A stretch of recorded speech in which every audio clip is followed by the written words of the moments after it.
seeing the icon. So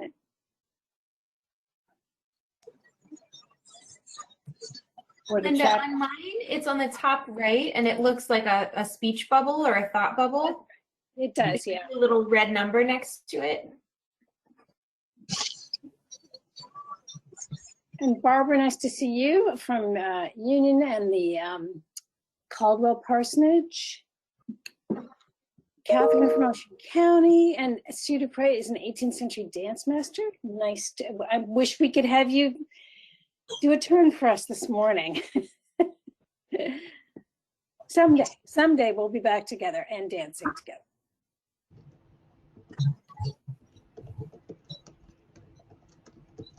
Let's see. So, Janice, it looks like we've stabilized at about 40. Are you ready to get started? Yes, great. Okay. So I want to thank everybody for being here today. And some of the material that we normally start off with, Sarah and I will deal with after our speakers today. I want to welcome all of you. And again, to please, if you have questions, put your questions in the chat, which is again that little like conversation bubble that's next to the number of participants. So if you can type those in there, and we'll be looking at those to address. And there also were some people who had provided questions ahead of time, and we will be addressing those as well. So I'll add my official welcome to all of you. And I believe we're going to get started. Oh, by the way, let me just introduce the rest of our team who are on the go-to meeting today. So Greer Luce is here from the Historical Commission. She's manning the webinar controls there. And she is a new mom to a puppy named Ivy. Right. Also from the Historical Commission team, I do see that our chair, Dr. Maxine Lurie, is here as well. So, Janice, do you want to just introduce the folks from the Crossroads side? Sure. Well, I see Sally Lane, who is our chair, is here. We also have our staff, Roseanne Butterfield, who's our office administrator, Sue Kaufman, who was our communications director, and Amy Osterhout, who's our program manager. And Amy will be facilitating some of the questions that we'll be answering later. And if any of our other board members are on, I apologize because I'm not necessarily seeing you. Maybe, let's see. I'm Master Chief Archivist. Hey. Navy retired. It's been 30 years as a sailor, but I spent. Oh, right. And Janice, I see that we also have Kevin Tremble is here, who serves on the Historical Commission, representing Senator Loretta Weinberg. And I believe we wanted to start off, before we get into the real meat of our meeting, by giving you a little bit of good news, because we can all use a bit of good news at the moment. And that is that Madeline Rosenberg, who is usually with us for these meetings and is really the lead from our staff focused on Revolution NJ. She is on family leave right now, and I can happily report to you that she and her husband welcomed a daughter, I believe is on December 29th, and the baby's name is Enid. So good news on that score. So with that, I think, Janice, if you're agreeable, we can introduce, I'll go ahead and introduce our speakers. This doesn't indicate there's a TV. And I'm just going to remind everybody to keep your microphones muted so that we don't get interference as we're trying to listen to our speakers. So I am delighted to introduce our two special speakers this morning. Our first speaker is Linda Caldwell Epps, and I know that she is well known to everybody on this go-to meeting. Many of you know her as the former director of the New Jersey Historical Society, but she's also the founder of 1804 Consultants, and they are doing fabulous work around the state. And also a founder of the Sankofa Collective. And if you are not on the mailing list for the Sankofa Collective, you better sign up right away, because they do wonderful programs, but right now during COVID, they're doing a marvelous job of continually putting out information on African-American history. It is tremendous. So I recommend that to you highly. She's going to be joined this morning by Kristen Obrazil-Colfin, who is the assistant teaching professor and coordinator of public history up at Rutgers University. And I know that Kristen has been very active around the state in a variety of public history projects. So no doubt many, if not all of you, have seen her good work as well. Now, we've asked Linda and Kristen to be with us this morning because they are serving in a very important capacity for Revolution NJ.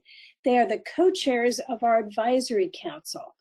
And the advisory council is a very diverse group of professionals representing a variety of disciplines and geographical parts of the state and viewpoints and perspectives and expertise. And we've invited them here this morning to give you all an update on this, the work of the advisory council, and give you some insights into what they've been up to over the last year or so. So with that, I'm just delighted to turn it over to Kristen and Linda. And let me also note that we will have an opportunity for questions for Linda and Kristen at the end of their presentation. So please, take advantage of that chat box and type in your questions so we can get to those at the end. So I'll turn it over to the two of you now. Good morning, everyone. Good to see some old friends on the camera. I think I'm going to start. That's correct, Kristen? Okay. Sounds good to me. Okay, good. So it's good to be with you this morning as we take yet another step towards another step forward in our thinking and organizing, and about our best path towards planning and implementing for the 250th anniversary of, sorry about that, it's my phone. Okay. The conflict that resulted in the creation of the United States of America. Sometimes when I think we have 5 years, it seems so far off, and I'm convinced we have plenty of time, and I'm just sort of very relaxed about it. Other times, I think, we only have 5 years to plan this whole thing, and today is one of those we only have 5 years sorts of moments. But we're here to touch base and to discuss some macro ideas about developing the framework of a document that will outline our work. So our work, ever more important to me today than it was when I was asked to join this esteemed group. I'm sure it's more important to you as well as we witness the events that took place last week in our nation's capital, and that are taking place today as I watch the National Guard settling in. And no matter your political affiliation or feelings, the necessity that people felt to take the action that they did tells me that the story of what happened pre-1776, during 1776, and post-1776 is important to remember. It's important to tell the story as often, in a diversity of forums and formats, to every self-identified group of citizens, no matter age, race, sex. And we have thus far in our planning engaged a very diverse group of stakeholders and resources to guide that planning. We, the people, have morphed into a much different kind of people that inhabited New Jersey, the New Jersey Peninsula in 1776. There are certainly many more of us. We have literally come from all over the world. We have at our disposal more technological instruments than Ben Franklin could ever have imagined. We do not question the cause of freedom of those like us, but like our forefathers, we sometimes question the right of freedom to those who are different from us. That is something that has remained the same. And hence, one of, I think, the most important reasons for us to plan an inclusive series of events that underline the reasons for the formation of the United States. Our country is a democracy, and as such, the plethora of styles, of faiths, of occupations, of needs, of wants, and of rights will always require negotiation of some kind to strike to provide for the people. And to quote Samuel Adams, the necessity of the times, more than ever, calls for our utmost circumspection, deliberation, fortitude, and perseverance. And he wrote that over 200 years ago, but I think those words certainly ring true for us today and makes our work ever important.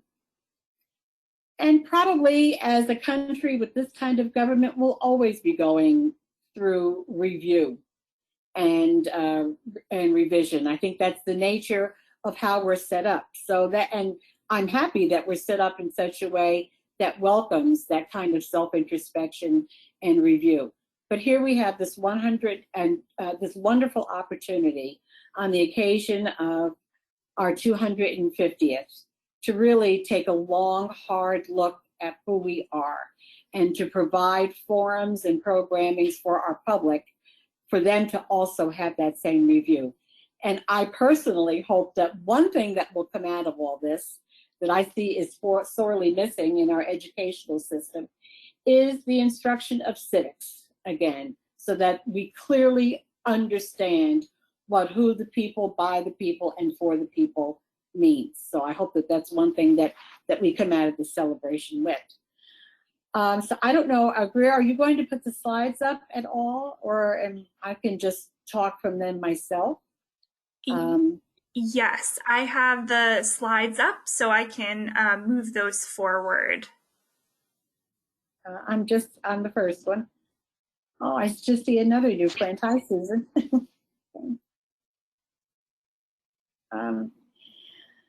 So we're developing an interpretive framework, and I know that all of you know about that, and we expect to have it done in another month or two. But the reason, and we have tried to get as many people as possible to weigh in on that framework and what it will look like.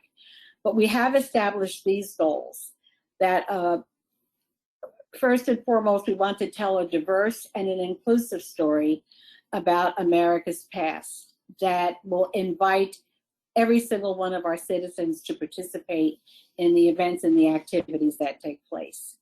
And that we want to encourage the capacity of our historic houses, our libraries, our museums, our schools, to continually tell that story well after the celebration of the 250th, and that we attract new converts to what I think is a love for most of us who are on the team here, and that is a love of history and a love of culture. And we'd like to have that continue. We want to evaluate the kind of history education that our schools, K through 12, as well as colleges, are offering. Hopefully that we will encourage them to give a more diverse and a more democratic picture of what the history of New Jersey is and the history of our country is. And we want to demonstrate how understanding that complex history helps us develop our lives and our programs in the present, and will help us project for the future. We have planned things such that we like to get a lot of community feedback at our public meetings and at listening sessions.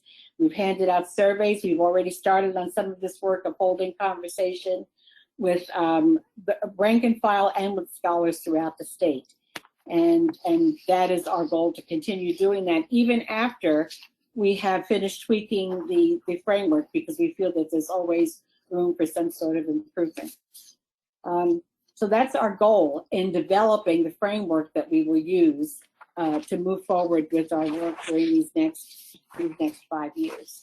So Kristen, I'm going to turn it over to you for the next part of what our plans are.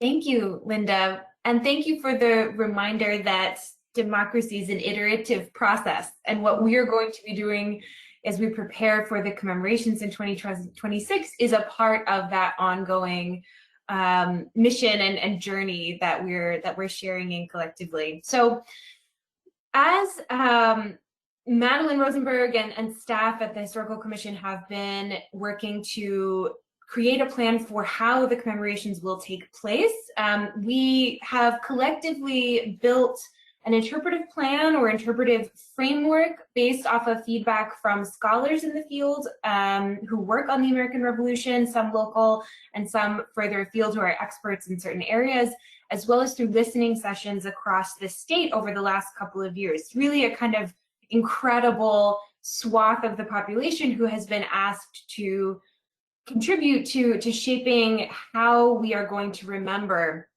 the American Revolution as we look to 2026. So what is the interpretive framework? The slide that you see in front of you gives you a clear, helpful definition, I think, but basically the easiest way to think about this is that it's a document that will act as a roadmap for helping us plan how we're going to share the history of the revolution leading up to the commemoration. So this is a tool to consult as you start to think what sort of programs you might like to see at historic sites or with your agencies, with whatever work you're doing, how to tell the stories at both a micro and macro level.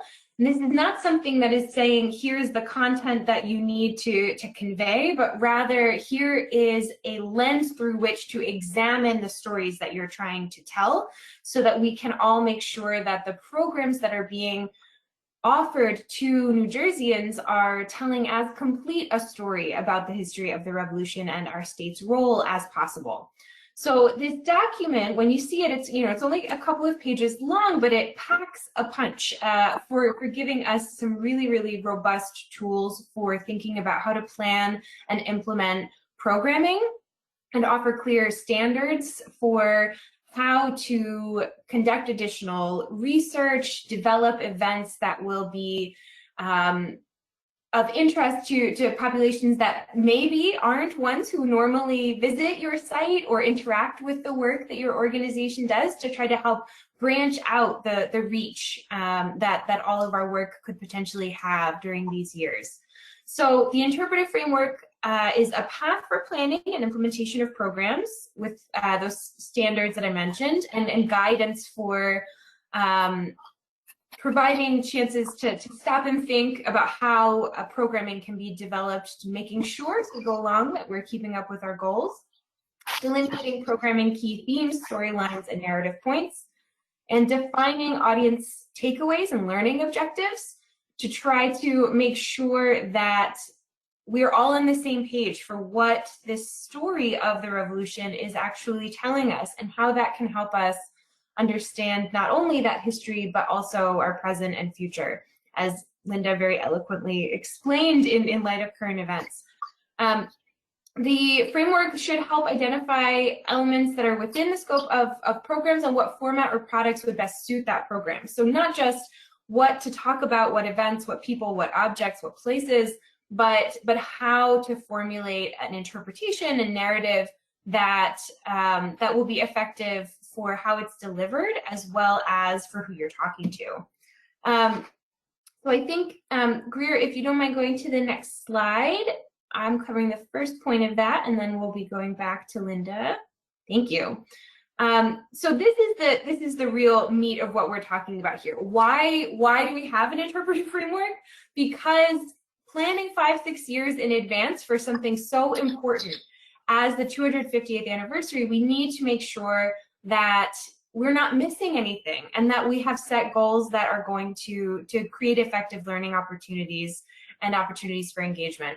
So it is a structure for helping all of us who are in this meeting, as well as beyond, practitioners, at people who run historic sites, heritage organizations, reenactors, individuals, volunteers, genealogists, anyone who is involved in commemorating the revolution can use this to develop their learning objectives, thematic focus, and key narratives and content.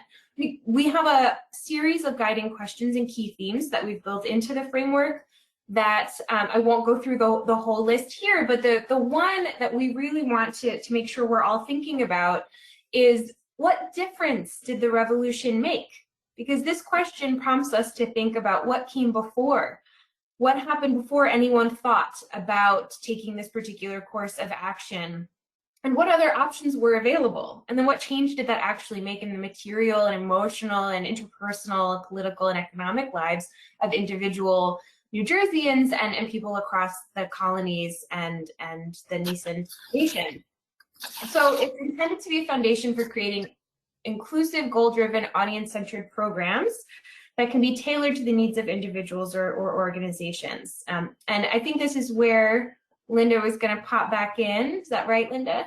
That's it. Okay. So we really think that it's very important that this be a statewide effort with all communities engaged as much as possible in exploring the history of the American Revolution, of its context, and really of its legacy, because that legacy is where we are now. And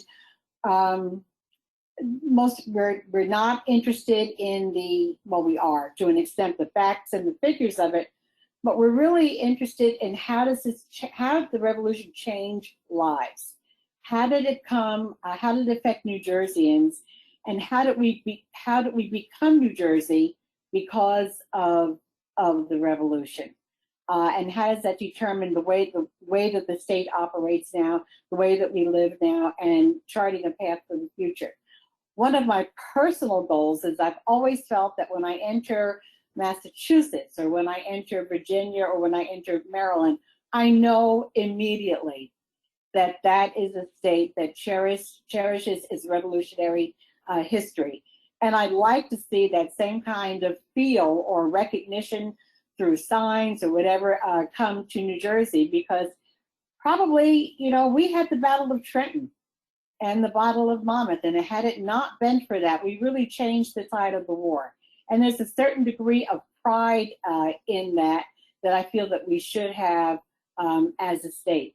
So I'd really like to have the celebration of the 250th or the commemoration of the 250th just give us a real shot of statehood pride in our role, not only in the revolution, but our role in the history of what is the United States of America.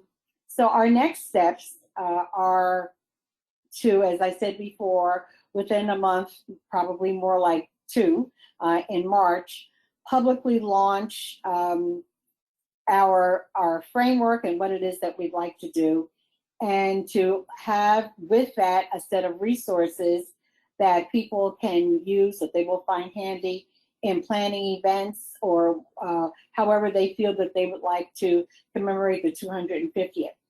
And that we will hold a series of virtual opportunities explaining our framework in detail, opportunities to learn about the resources, to ask questions about the resources that we put out there, and to ask questions in general about the 250th.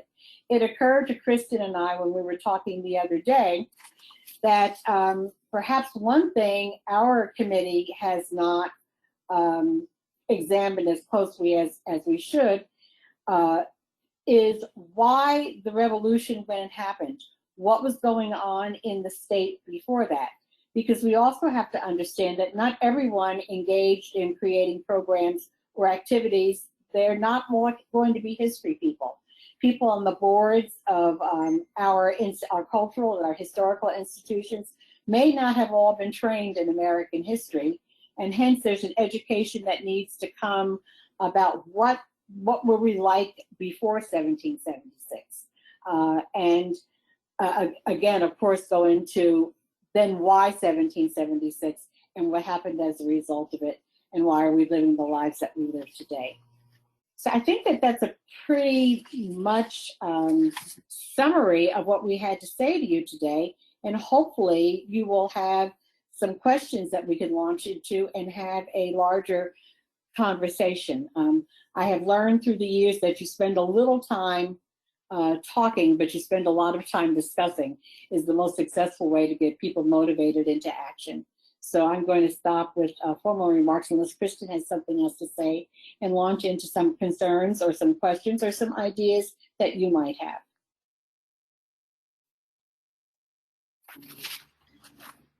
And you can, again, put the questions into the chat box, please. That would be really good to do. Which I've still got to find.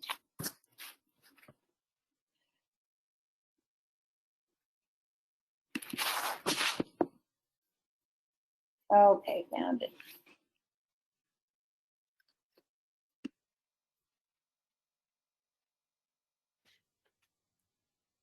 And if people need more time to do that, we could move on with some of the other discussion that we have and do more questions at the end. But let's wait a few minutes up. Looks like there's some here.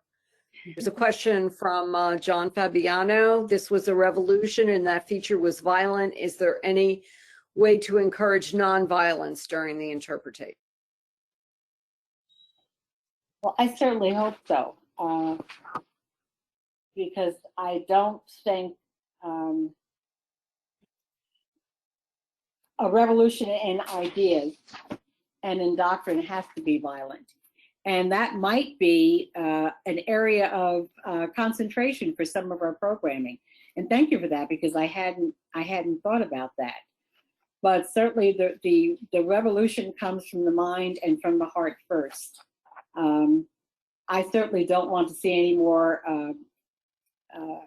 violence. I think last week I saw enough to last for the rest of my lifetime. And it would be nice if we could find a way to discuss and come to resolution without having to bear arms. I don't have a bright idea for how we do that, but Kristen and Sarah and Greer, certainly that's something that I think we should discuss and address as possible programming. I definitely agree with that, Linda. And I also think that if what we have hoped to do in crafting the interpretive framework is to ask the right questions so that the answers in the form of the programs that are being created would be ones that are comprehensive, representative, empathetic, and humane. And so I think in part by telling the whole story of all of the different contributors, we would lead to the type of programming that, having some sort of either glorification of violence or some sort of replication of violence would be antithetical to that. So I saw in the one question that came in, would a focus on the Quakers be a part of a way to solve that problem? And I certainly think so. And that would absolutely be a good way to balance out some of the discussion of the more, military focused components or interpersonal violence components of interpreting the revolution. On a related note, I'm seeing another question in the chat from Samuel Stevens. How much should we include presentation of resistance to the revolution, the reasons behind resistance, and what happened to loyalists after the revolution success? That's a great question, and the interpretive framework will give you the tools to figure that out, because certainly that would be, addressing that would be a way to create a more complete story about the totality of experience and who contributed to anti-loyalist activities as opposed to pro-loyalist activities, and there's absolutely room for that story. I'm also thinking, particularly since we opened the conversation today with some of Sarah's comments about interpreting African American history in New Jersey, certainly that's an interesting component of thinking about whether enslaved people went to join the Loyalists because of opportunities for freedom or stayed with the Patriots for that reason. I certainly think that's worth exploring further. We have a couple more questions in the chat. One from Sean Blinn. In many ways, July 4th, 2026 will be the final days of the 250th celebrations. Are there plans to encourage sites and provide resources to start programming early in 2025 or 18 to 24 months before the date of the 250th? I actually think, Sarah, we probably need your help on this one. Thank you. I'm happy to dive in. So that's an excellent question, and let me give you attempt to give you as good an answer. So at the federal level, so the U.S. Semi-Quincentennial Commission, which is now known as America 250. Those of you who've taken a look at the legislation will see that it actually is targeted toward July 4th, 2026, and the commission actually sunsets, I think it's a year later.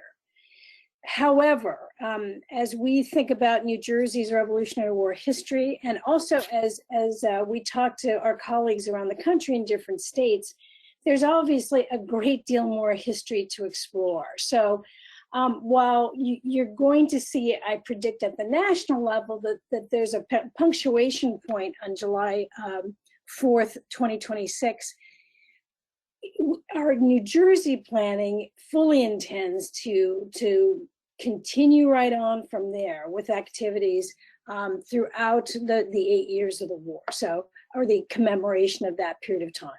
So, you know, that's my somewhat complicated question, but I do think it's important for all of us to realize that there is going to be a distinction between what happens at the national level and what's going to happen at state levels, because each state is going to, I think, approach this a little bit differently. And from our conversations with America 250 so far, I think that's something they're very much going to encourage.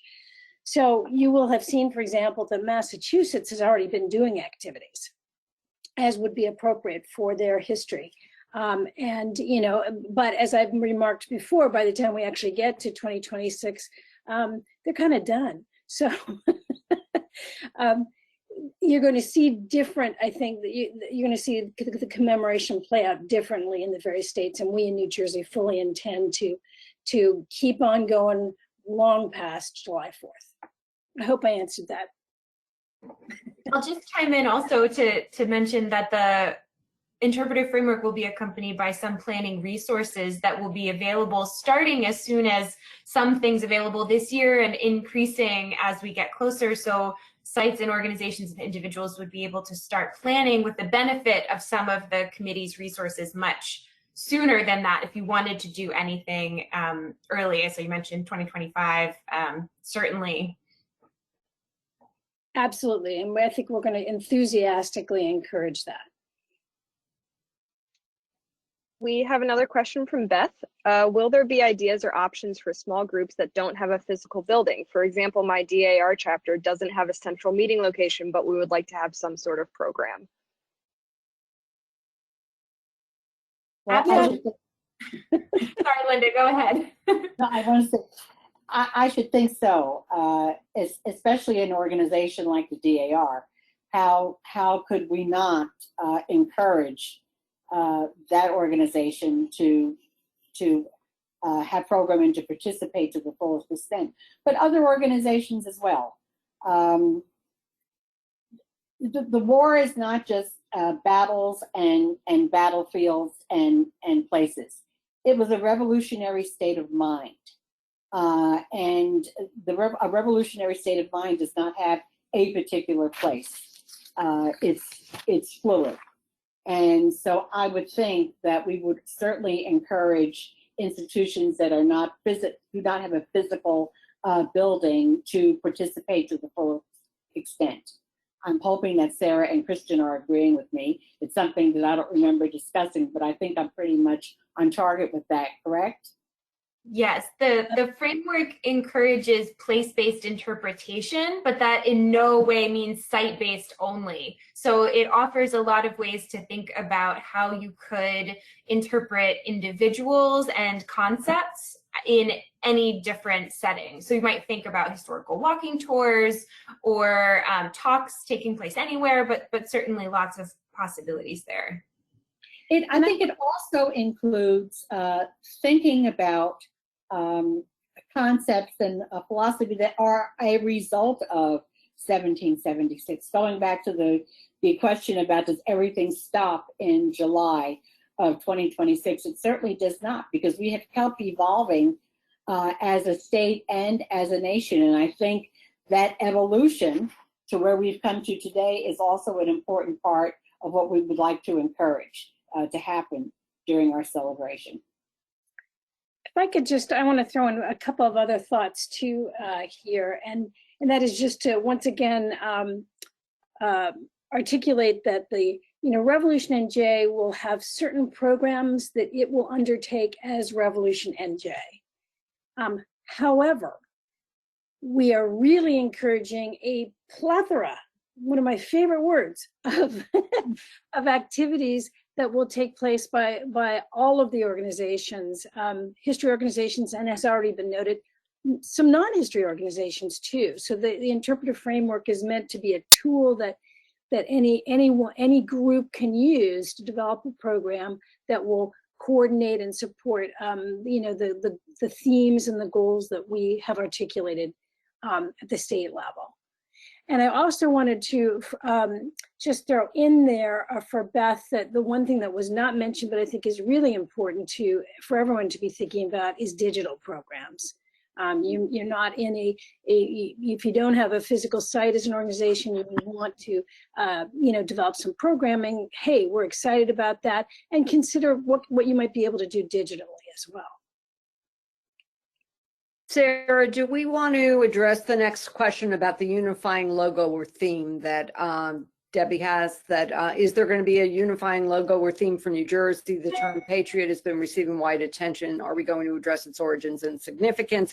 And we were going to, in a slide following the questions, talk about the logo, but maybe we can address that here. I'll let you start and then I'll fill in. Sure, absolutely. And some of you may recall that we had a year ago, we actually held a logo contest, which was a lot of fun, and we did we got a beautiful logo as a result of that. But I think Janice and I wanted to update you that one of the things we're engaged in right now is some conversations with America 250 and some opportunities that may be there for us to collaborate with them on branding. So we're in the process of exploring all of that, and we'll, in the days to come, have more definitive,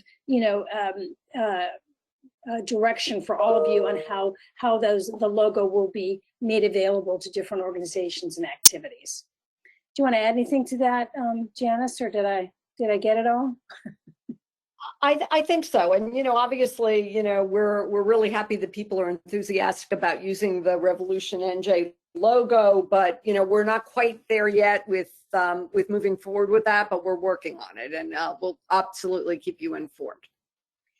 And let me also just take a minute to respond to this issue of, you've called out, Debbie, the term patriot, but also a week ago, we saw other, as I've been referring to it, iconography of the American Revolution appearing in what transpired at the Capitol last week.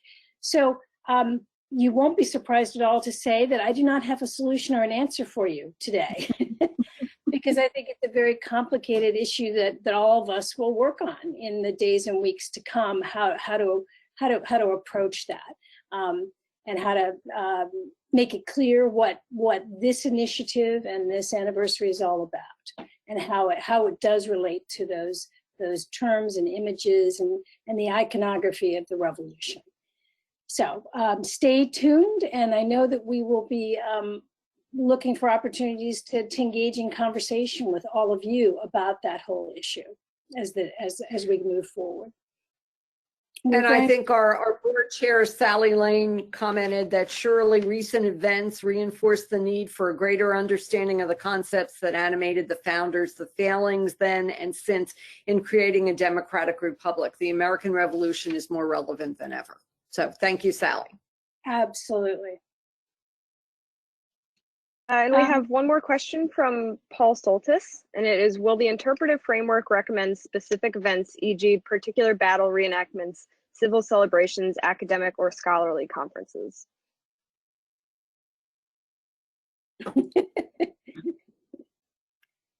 See, Kristen or Linda, do you want to respond? Well, or do you want to... certainly we've thought of all that, but we also, I think I was trying to communicate in my remarks, we don't want to prescribe everything that's going to happen. We're here to offer a suggestion. We're here to offer resources. We're here to help and guide. But we really want many of these events or activities to come through all of you, and what you see as the correct path to take for your organization or for the area where you live. So of course we'd like to see all that, but we're not going to say these are 10 activities and these are 10 activities that you must do. We want this to be a very democratic process and a very democratic kind of project. Now, if we see gaps somewhere, I mean, I think we'll try and fill those in. But certainly we can offer ideas, but we're not going to be dictators in all of this, in keeping with our democratic theme. The interpretive framework is much more focused on concepts and ideas that we think should animate the conversation around how the revolution is interpreted. And that really goes to, I think, Sally Lane's comment, right? That's the foundation that the particular body we've assembled through the advisory council is very well placed to do. And we think that the individuals and organizations are incredibly well placed to come up with ideas for programs that will best suit their needs and their audience. So we are taking an open and capacious approach to that rather than prescribing a set list. We're excited to see the creativity of events that you'll develop, and we're here to help guide and shape how the concepts that are really driving how we're all understanding these events, past and present, can be applied to developing those programs. And Kristen, if I could add one other note to all of that. So there is going to be a process that we'll be presenting later this year, no doubt, for all of you and your groups and anyone to propose ideas for programs to Revolution NJ, you know, to become Revolution NJ initiatives. But there are also going to be other opportunities for programs all over the state that maybe are more local or more regionally focused. You know, there are going to be always opportunities for us to support those in many, more than one way. So for example, a project that maybe isn't one of Revolution NJ's central projects could still be eligible for grant funding through the Historical Commission to be supported and funded that way. So there will be more than one route to developing programming for this anniversary. And Sarah, there was a question which I was going to put it towards the end, but since we're dealing with this now, I think I'll pose it now from Sean Blinn that came in ahead of time. My question is about small museums which have a distinct and unique role in telling the story of the American Revolution. They often have direct ties to their communities and have deep roots in local stories. As such, they make the events of the Revolution direct, personal, and meaningful to local residents and can play a powerful role in making the story relevant. What plans does Revolution NJ have to feature these small historic house museums and help them attract visitors, both local and national? Well, I'm going to start off and just say amen. We certainly agree, I think all of us who are working on that with that description of the importance of local, more smaller and more local sites. And I can tell you that as we've done listening sessions around the state, some of you have participated in those and we will continue to do them. We are frequently reminded by participants in those listening sessions of the importance of local sites and how individual communities identify and really relate to the historic sites that are in their, maybe in their town or the town next over, but are very local and accessible to them. So we definitely want to support programming and activities at those sites. So as I mentioned in the earlier answer, there's going to be more than one way to participate in this initiative. There will be some larger statewide initiatives that Revolution NJ will be Revolution NJ activities, but there are also going to be a plethora of activities that will be and we'll have a strategy for how you can access the logo for those. And there, presumably, God willing, there will also continue to be grant funding from the historical committee. I should say God and the governor and legislature willing. We will continue to have grant funds available to support, a lot of different activities around the state. So, Janice, do you want to add anything to that? No, I think that's good. I don't know if Sue has had something. I think that she had.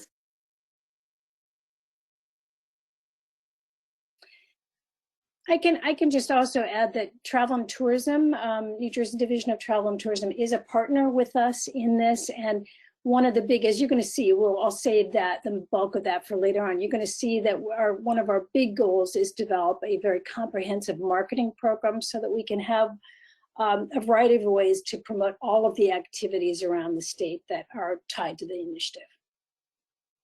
That's the next slide. That was going to. Yep. All right, are we ready to move on, do you think, Janice? I think so. There's some good comments there, but I think we've handled the questions. So, and people certainly can ask more at the end when we're done with the rest of the presentation. So, Greer, if you can go to the next slide. And we want to thank Linda and Kristen for that great presentation. And now that you've all had a chance to hear a little bit more from them, I hope you're very confident that they are hard at work and really giving us tremendous expertise, as is the rest of the advisory council as we move this initiative forward. Great.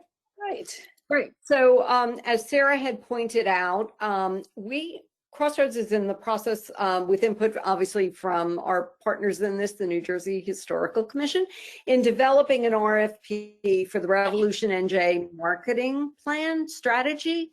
And, we are hoping to get that RFP out there very soon. So obviously, if people have an interest in applying for that or know others that might want to do that, we'd love to hear from you. Once that's out there. And again, we have addressed the logo issue, and we hope to be getting you more specifics about that soon. And as Sarah said, we've had some really good conversations with America 250, and I think there's some interesting co-branding opportunities for us that we'll update you on, I would say, this spring. So we're excited about being able to do that. Do you want to go to the next slide, please? Okay, so as far as what we're doing as far as development, Crossroads is in the process of applying for a number of grants that came out of ideas that we've been talking about with an app so that people can experience our sites in New Jersey in a safe way during COVID and post-COVID. And we're dealing with a number of applications that I'm working on, including some to tell that loyalist story and to tell diverse stories. And, so I think that there's going to be some exciting things happening that way.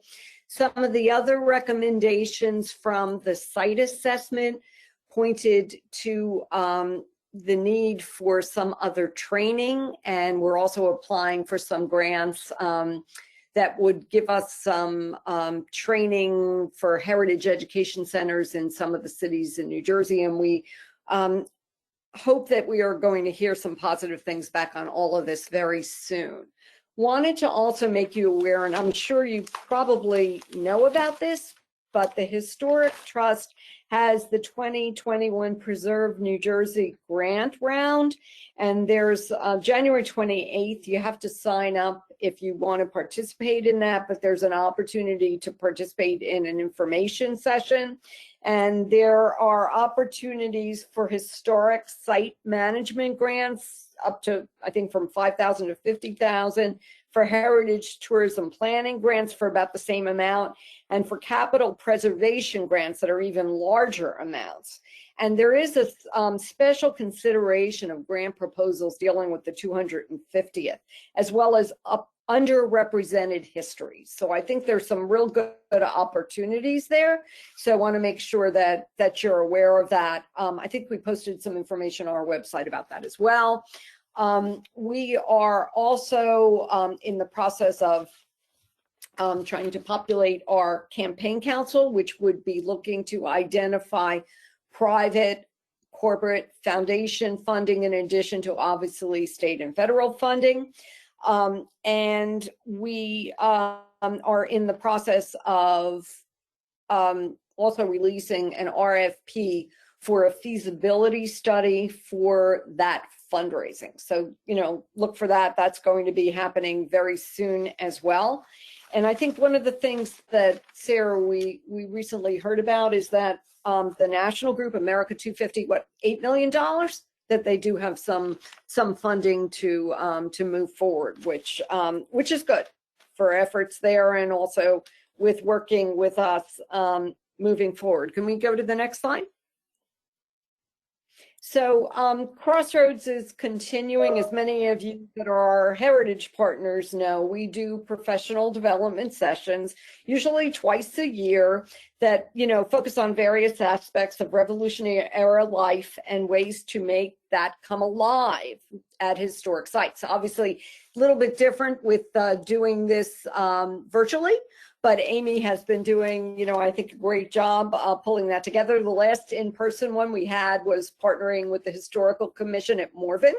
And so that was great, but we've done online ones. We did the Linger Longer session over the summer with Cheryl Hargrove and with Jeff Vassar from Travel and Tourism, and Mark Nunnestad from East Jersey Old Town.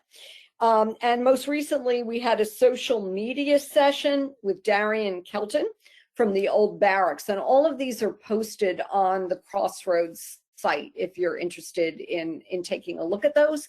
And we're also working on some other sessions moving forward. And Sarah, do you want to address the Historical Commission? Yes, so we also are going to be working on developing professional development opportunities for all of you. And one of our particular initiatives is this whole call for inclusive history. So we actually are going to be bringing on, while Madeline is on leave, we are hiring some additional staff, particularly to work on that initiative. So I'm excited about that, and we will seek to not just do traditional kinds of training opportunities, but really look to be innovative in the way we reach out and provide all of you with the tools you need to engage in that inclusive history practice. And Sarah, before you continue, I do want to mention that we have two of our other board members on the call, Laura Schwack, who's our head of governance, and also Jen Godowski. So just wanted to mention that they're joining us today as well. So if you want to move on to the next slide, Sarah, and you can. Absolutely. So for some reason, I'm unable to see the slide deck, so I'm using my own version of it. So please, Greer, let me know if I get off out of sync with you. So this next slide highlights our historical marker study that we are getting going with. We get at the Historical Commission, we continually get questions about historical markers. Perhaps we should do a whole session at one of these quarterly meetings just on historical markers, because it is a complicated topic. But the Commission was tasked with the challenge of developing a historical marker program. And we believe that this anniversary initiative provides just an ideal opportunity for us to really dig into that and develop ways in which a marker program can really support the overall initiative for Revolution NJ. So we are going to be bringing on a temporary staff person for the spring, the second half of the year, to begin really digging into that work. And we'll start by inventorying existing markers. And then the next phase will be developing a program for both updating existing markers and accommodating new markers. So just FYI, the state currently does not have a historical marker program. The two waves of markers that the state actually undertook occurred in the 1930s and the 1960s, just FYI. So what we'll be doing is going back and seeing what's left of that earlier wave, what needs to be upgraded from that wave, and then what we need to add to that with an eye to integrating it into what we're doing for Revolution NJ. And I might just add, in terms of the markers that the state did undertake in those two waves, the overwhelming majority of those markers are Revolutionary War markers. So that is the preponderance of what exists out there right now, FYI. So next slide, Greer, please. I also wanted to provide you with an update on our survey of K-12 social studies education in New Jersey schools. Now we picked the perfect time to launch that, which was a year ago exactly. And it was a work that did continue and was intended to continue through the end of the school year. So as we all know, those plans were upended a bit because of the pandemic, not just a bit, they were definitely upended. And we had to shift and adapt, as all of us have had to do in so many ways. So we shifted from a survey that was designed to get a response from hopefully every single public school building, K-12 public school building in the state, and shifted it to a sampling approach. So I did want to give you just an update on what we wound up with. So as you can see here in the slide, we did get a 24% response rate with 607 public schools participating. So for a sampling survey, that is an excellent response rate. As you can see, just under 500,000 students are represented by this survey sample, which also equates to 34% of students in schools qualified to participate. Now, the survey gathered information, and I wanted to share with you the different areas that we collected information. We looked at, as you can see, types of courses offered. And by the way, the survey, we have both overall numbers for K-12, and then we also have numbers breaking out elementary, middle, and high school. We looked at the number of students rather, participating in social studies extracurricular activities, the number of hours dedicated to social studies education in a given school year. We looked at the level of certification of teachers who are teaching social studies. We looked at the amount of non-salary budgets that are allocated to social studies education, which I think is a very, very interesting story, as you'll see. We looked at field trips, how many schools are using field trips or bringing social studies programs into the school from outside. We looked at integration, how social studies in these schools is being integrated with other subjects, and which subjects is it being integrated with. We also looked at professional development, school policies regarding social studies education, and then facilities and resources. So it is, I think, quite a fascinating snapshot, a treasure trove of data that we now have. Since we last met, what we have done is we've taken that raw data And we have convened 2 meetings, one with classroom teachers to look at the data and give us what popped out at them as significant data points. And then we had a second meeting just last week with museum educators, so public historians who are actually, working with students on the other side. And now, so we've gotten input and insights from them, and now we will be working in the next, over the spring with our consultant, Quadrant Research, to prepare the public version of all of this. And we will be providing this data in a couple of different formats so that it can be really useful to all of you. So please do look as we move forward to that data coming out in later this year. And I see we do have a couple of questions. I will just, since Kevin Trumbull has asked how many private schools in New Jersey, I don't have that number, but they were not touched in this particular survey. We were looking at the public school system and working with DOE to do that. And we certainly can plan to do some outreach to the private schools as well. All right, so Greer, move on to our next slide, which is about another initiative that we have been working on over the past year. One of our goals is to make this a multidisciplinary initiative. And of course, one of the other sister disciplines that we often work with would be our colleagues over in the arts.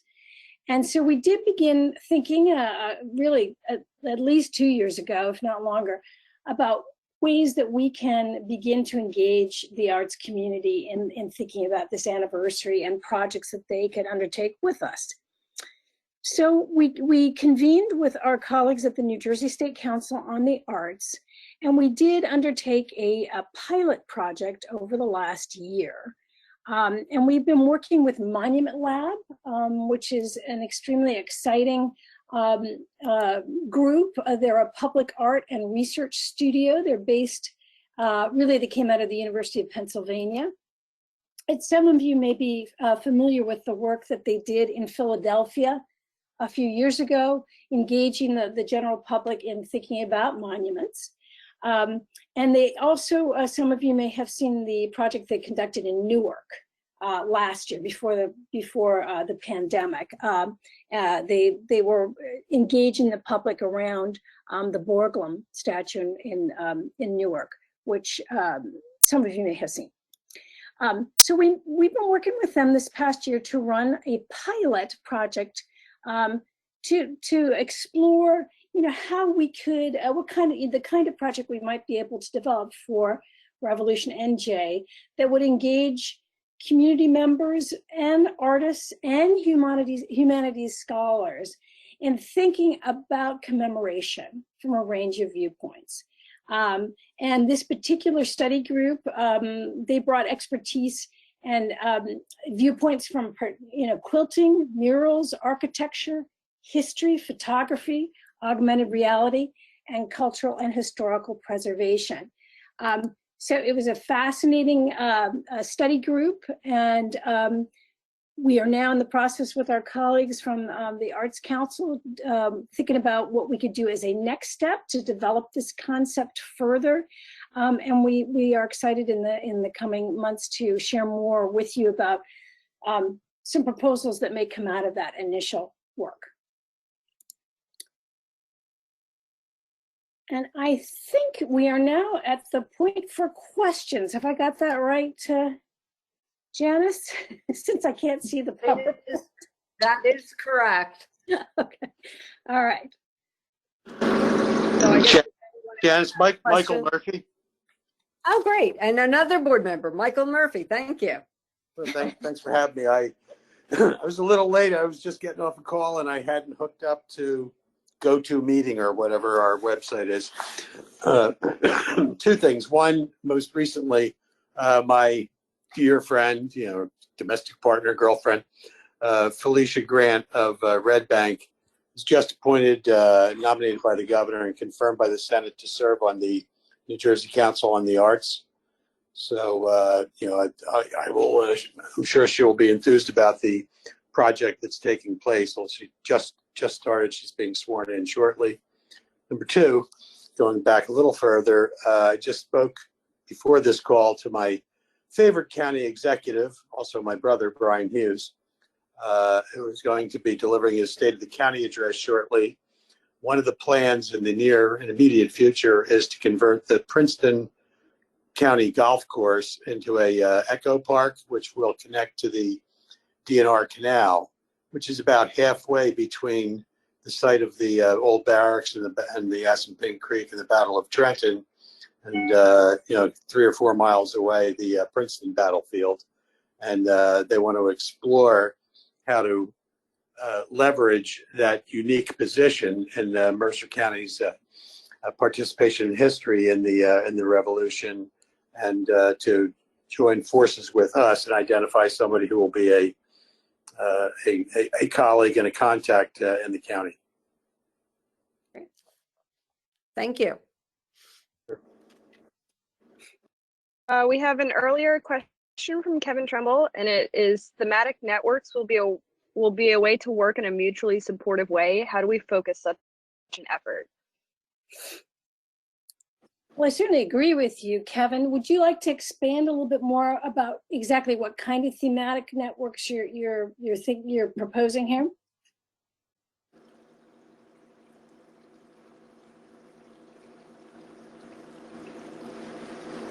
Okay, I figured out how to unmute on this software. So there we are. Thank you, Sarah.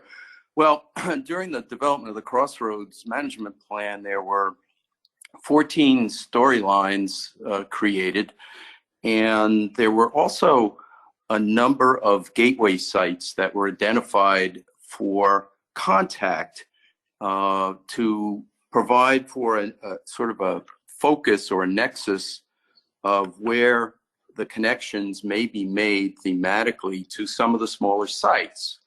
And, you know, one of the things that I think the 10 Crucial Days has done is it's broadened the understanding and appreciation of the significance of Trenton, Second Trenton, and 4 crossings of the Delaware during that same time period. Amazing stuff has gone on, and the public and many of us don't really appreciate the degree to which the sacrifice and the struggle in those 10 crucial days and are there to be told. And it's a big story, and it's an important story, and it's an early story. So one of the things I think may be essential to helping the smaller sites is to look at how they are engaged in that story and all of the things we've talked about in terms of interpretive planning, which is how was the general public affected? Where were the loyalists in this situation? I mean, conflict is the story here, and how it's how we got through it. It wasn't pretty in many cases, but there also were opportunities for compromise and working together. And some of the stories of leadership as a theme will thread themselves throughout all of this. And I think thinking about those themes and how we can connect is an important part of what we need to focus on. Sure, thank you. And I think I doubt you'll get any disagreement here at all. I do. The reason why I also asked you to define what you had in mind, because there are many aspects to that. Another one is the heritage tourism aspect to yes, absolutely. Sites and present and pack it and link them in such a way that they become more accessible to visitors. And I think that's certainly something that we all hope will come out of this in collaboration too with our colleagues at Travel and Tourism. And I believe they're already beginning to think about that. Good. Thank you. Mhm. Barbara knows, If I have one, since I have the microphone at the moment, and I don't type that well with this software, I just wanted to make one comment about the arts. The arts effort that you just described, Sarah, is very exciting. And the question is, how do we really provide a way to survey the existing American Revolution artworks that are out there? You mentioned Newark, but there's many others graphically presented in public spaces. I know more about what's in Bergen County than other places, but I know that there are many of these that commemorate these things from different periods, from, say, the teens of the last century to the 30s to the 50s. I mean, there's an array of artwork out there, and it should be maybe considered part of your historic marker program. I don't know, but I think, how do we survey that and conserve it and reinterpret it, perhaps? I mean, there may be opportunities for that as well. Really an important point. And I think my initial thought on that is that may be more of a New Jersey State Council on the Arts responsibility, because they actually, one of the things they are working on is a directory or an inventory of public art in the state.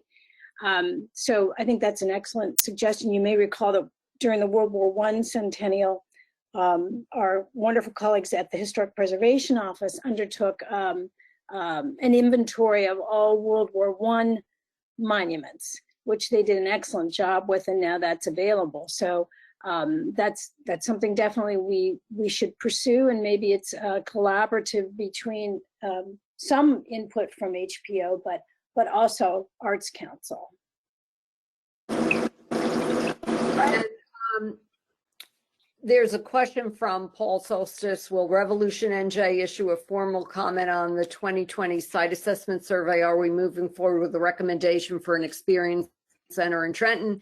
And will we seek funding to meet the capital needs of local sites identified? This clearly was a major initiative of our public-private partnership. It was what Crossroads was focusing on for the first couple of years of our work, to have that site assessment, you know, and obviously we think it's very important information that can be used to move forward. We do have a feasibility study that we're going to be starting, but it is not specifically on a physical experience center. Does not mean that we will not explore something like that. The feasibility study right now is on raising the significant funds that we're going to need. And obviously, as we're looking at resources and also making suggestions for sites to, you know, possibly apply for historic trust funding and other funding, we would be looking at a number of the capital needs that are in that report and are continuing to do so. I'm having some meetings with different foundations to talk about some of the things that are in that report as well. Sarah, did you want to address that? Or I don't know if Sally had anything she'd want to say about that.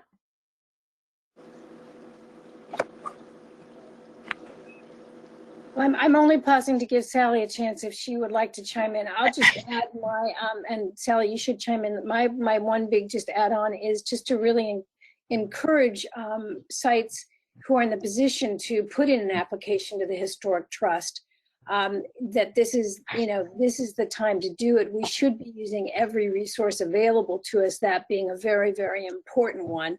And I think one of our goals with that site assessment was to give every site on that list some updated information on issues that they would need capital support from. So we're really hoping that that's a spur and an aid to all of you as you think about those projects. But Sally, over to you. Thanks, Sarah. I was on the other side of the room and needed to unmute. But no, I don't have anything to add. I think what Janice said is where we are right now. Janice, Michael Murphy question. Have you reached out to the Community Foundation of New Jersey?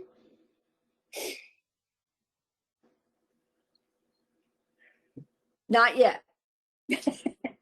A board member there also, so we should talk offline. I'd have to recuse myself on approving anything to our organization, but they have about a little under $500 million under management, and their headquarters is located at Foster Fields, which is a recreation farm from the Revolutionary days. We have a pretty energetic group up there. Then lastly, and I have another call, a friend of mine in Monmouth County is a direct descendant of Colonel Hugh Mercer, who was killed at the Battle of Trenton, a physician and a loyalist and patriot. She's a member of the Society of the Cincinnati, which is the organization descendants of Washington's officers' corps. And at some point, if it's of any value, I can reach out to her and I'd like to participate in some way as we grow closer to our 250th anniversary date. Thank you. That's all really helpful. Thank you. We have another question from Cynthia Forster, and it is the Monument Lab work available to the public in detail? Hi, Cynthia. It is not at the moment, but it definitely will be. Right now, we are taking kind of the results of that initial residency and working with, as I mentioned, with our colleagues at the Arts Council to kind of articulate a public presentation of that to get everybody really excited, and also kind of what those next steps are. It's not out there publicly yet, but it certainly will be. It was a wonderfully creative and inspiring process. So I'm excited to share that with you all later this year. There's a couple comments from Susan and Paul about exciting opportunities to collaborate with the State Council on the Arts. The Save Outdoor Sculpture Survey of a number of years ago should provide a good basis. Another question from Melinda Young is, what is the status of the geocaching program and medal award? It was supposed to roll out with a big publicity event last year and did not. I am somewhat relieved to say I don't think that is a project that we are involved in. It's not something that the commission is involved in. Is it something Crossroads is involved in? Oh, so I have no information on that as a result. I am sorry to say. And go ahead. No, I was going to say, I know there is someone who was doing geocaching at some of the Revolutionary War sites in New Jersey, but that's not a Crossroads thing. I should also mention that Susan Cohen, I'm delighted she's with us today. She is also a member of the commission. So, Amy, it looks like we might be at the end of our questions. Is that right? As far as you know? Yeah, there's a couple good comments. Union County has great markers when we were discussing the markers. But yeah, no more outright questions from our chat. Yes. So just picking up on that marker issue, there are thousands of historical markers statewide, and we do have some preliminary list of all of those. If any of you have lists of that are more comprehensive of markers in your individual municipalities or areas, hey, we'd love to have access to that as we launch into that. But our initial focus will be on the state markers of the 30s and the 60s, and then moving forward from that. All right. Okay. Another question, Amy. Yes. Has the League of Historical Societies of New Jersey's executive board reached out to you yet? I have not received an outreach from them specifically about Revolution NJ. Have you, Janice? Nope. No.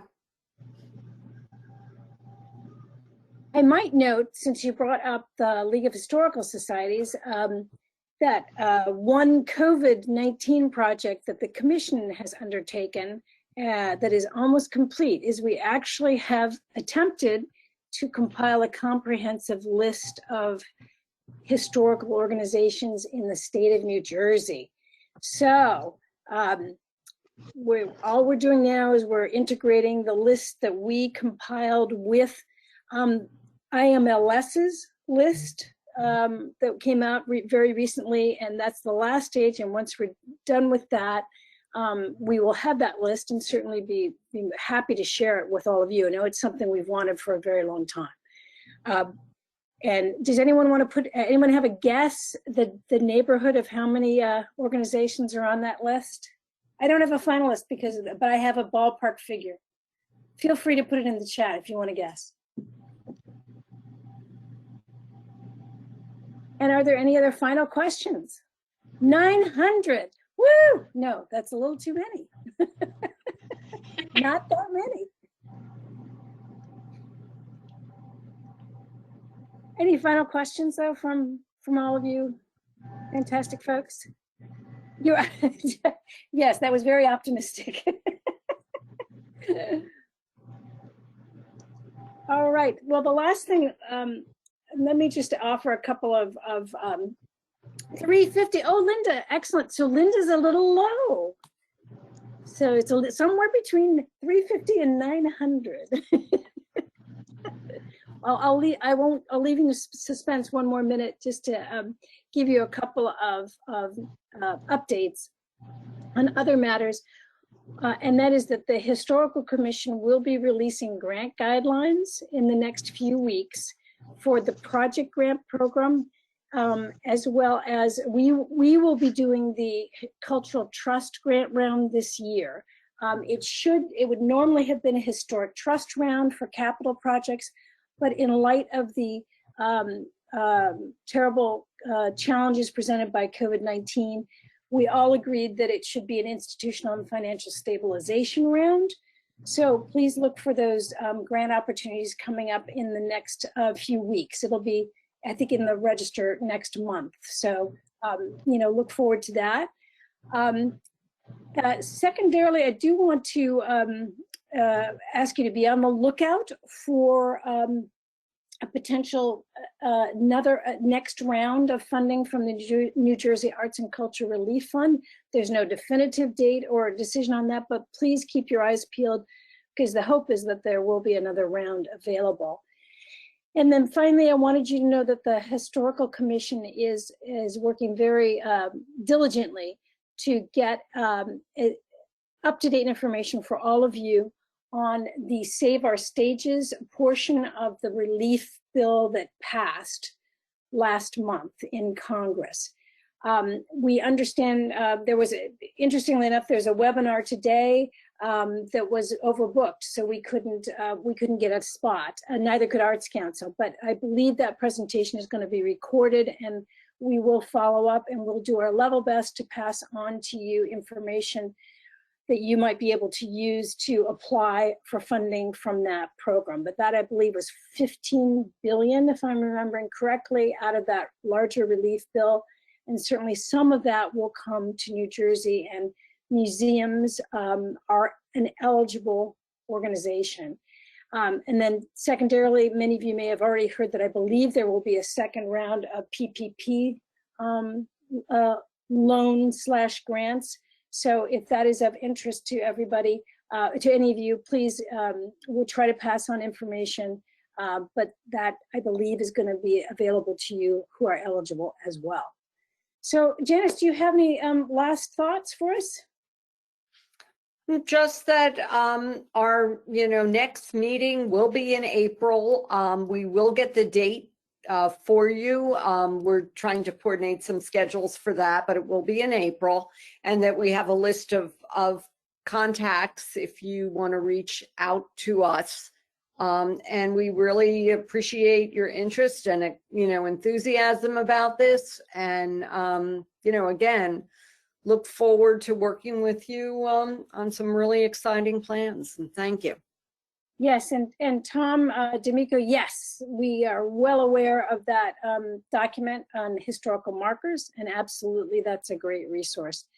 So let me, drum roll please. There's going to be, we believe there's the neighborhood of about 500 historical organizations statewide. Now, the question will be that we will try to answer is how many of them are still active following COVID. That is a concern for us. But that, you know, our compilations really came pre-COVID, and before the IMLS integration of that list, we were around 500. So I think our final number is going to be somewhere between 500 and 600. So stay tuned. We'll share that with you very shortly. So thank you, everyone. And thank you, Greer, our webmaster, our webinar master, for keeping us together. And we will be scheduling another update with all of you.